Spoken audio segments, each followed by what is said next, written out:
Hello there, YouTube. If you have a... Oh, there's little Miss Sophie walking around now. You can see she's got a weird little gimp to her, but she's doing alright. But if you have a carbureted motorcycle, such as that DR, because I never know when I'm going to ride this thing next, you need to drain the carburetor in this thing whenever you're not going to ride it.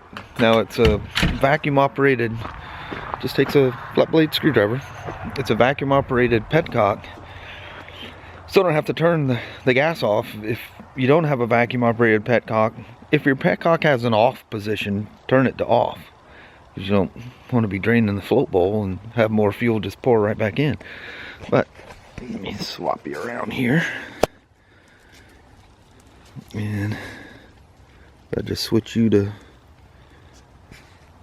I'm not sure if I switched you to autofocus or, there we are. I touched the screen by accident. So anyway, there's no, am I in autofocus? I can't see with this damn thing. I don't have my glasses on. It may not focus that close. Yeah, that's manual because I see the focus peaking. So anyway, whether it's focusing or not, there's on, prime, and reserve. So this little hose here is going to a link on the diaphragm on the top of the carburetor, and it may go to the intake manifold. Every bike has a different setup, but so this one, as long as it's not in prime, as long as it's in the on or reserve position, the gas is turned off if the engine is not running. The engine's not producing a vacuum, therefore it's not turning the petcock on. So I just got back from a ride.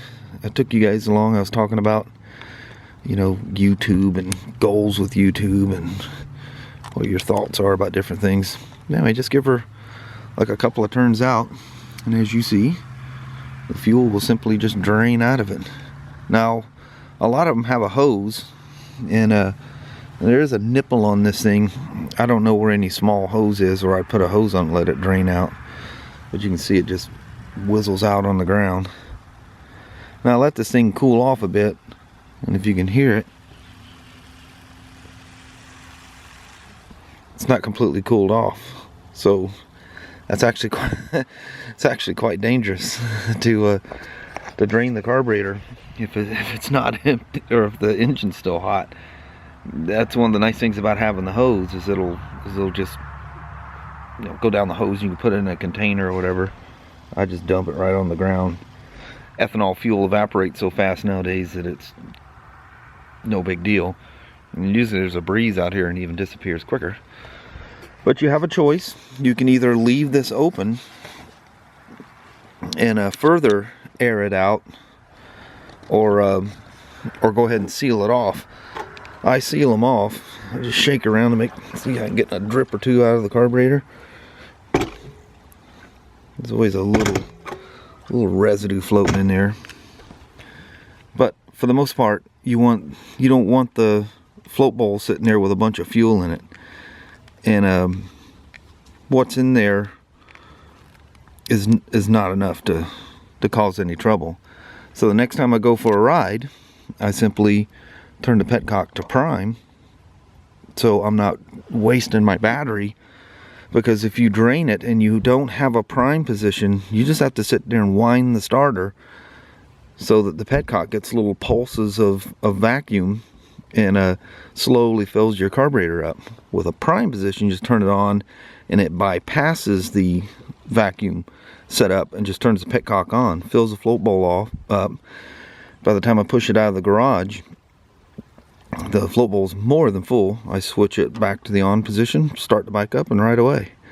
Then when I come back, I drain the carburetor again. That way, you know, my goals are to ride all the time, but I don't always ride all the time. And I don't want this thing ending up with a dead carburetor. And that is no fun to clean a carburetor, ever. And Not that this one's a hard one to do, just why do I want to do it if I don't have to? So anyway, just a quick little tech tip for you carbureted guys. And if you're fuel injected, it's a sealed system. It has to sit for a very long time to plug that setup. It has there's no way air can get to the system. But you let one set a year or better, it can get gummed up.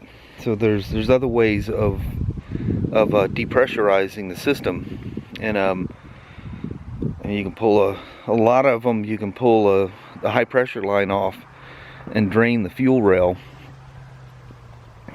so that there's no fuel left in there. And you know, I don't have any fuel injected bikes I'd ever let sit that long, so I'm gonna ride it within a year for sure. But if I was gonna put something away, you know, as a collectible or something, and not ride it, I know I'm not gonna ride it, I would take measures to flush that system. And I wouldn't leave gas in the tank. I would purge it and, you know, air it out and grease it up, oil it with something, keep it treated inside. But with a fuel injected bike, like all my Harleys and everything else, you just make sure the tank is full, and that I ride it with treated fuel before I set them away. So I get to where I carry a little bottle. It's actually not the same stuff, but I just keep reusing the bottle. I buy the big ones of the marine fuel stabilizer by Stable, and I carry a small bottle with me, and I'll treat the tanks. And it hasn't got to that point yet because I'm still riding them often enough. But when I look at the weather forecast and I see rain for the foreseeable future, I'll make sure before that hits, I'll take them for a ride and treat the tanks. And that way when I drive home from the gas station, all that treated fuel is in the fuel systems, all in the injectors and the fuel rail and everything else, and just make sure the tank stays topped off. And I keep a race can full of stabilized fuel. They go, you know, pit bikes and stuff that we ride, so we go through the gas. It's not like the gas is going to sit forever, but it itself is treated. But over time, like months, because here in the 49 states, California, the tanks don't vent through the cap. It's all captured in an evap system. So they usually stay airtight, but because these vent out in the atmosphere, you actually lose fuel. Fuel literally evaporates out of the gas tank. So as it drops, you know, I'll go and I'll pull the caps off every once in a while, and take my race can and top the tanks off. And it's a few miles up to my house from the gas station too, so on that last ride I'll get here and I'll top them off. Not so high that they piss out at overflow, so don't go crazy overfilling them, but fill them. And if you have any concerns about that, the gas cap, the area up towards the top, here's, just pop this off right quick. I don't want to make this a long video.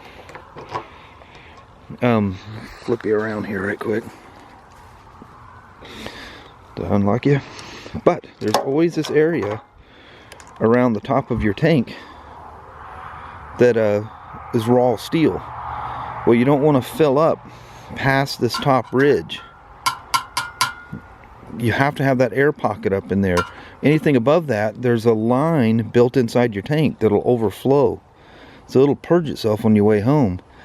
So what you can do is because WD-40 and stuff like that's not going to hurt it, just blast this little area, just go hit that with some WD-40.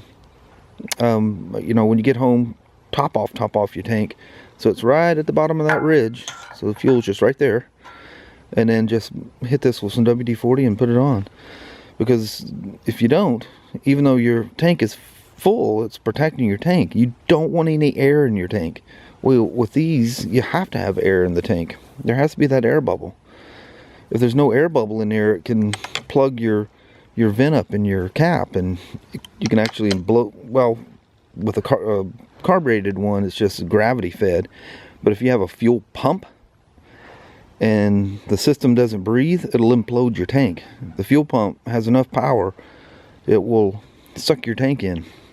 So do not fill past that ridge. But like I say, just blast it a little bit with some WD-40 inside there and put her away for the winter, and she's good.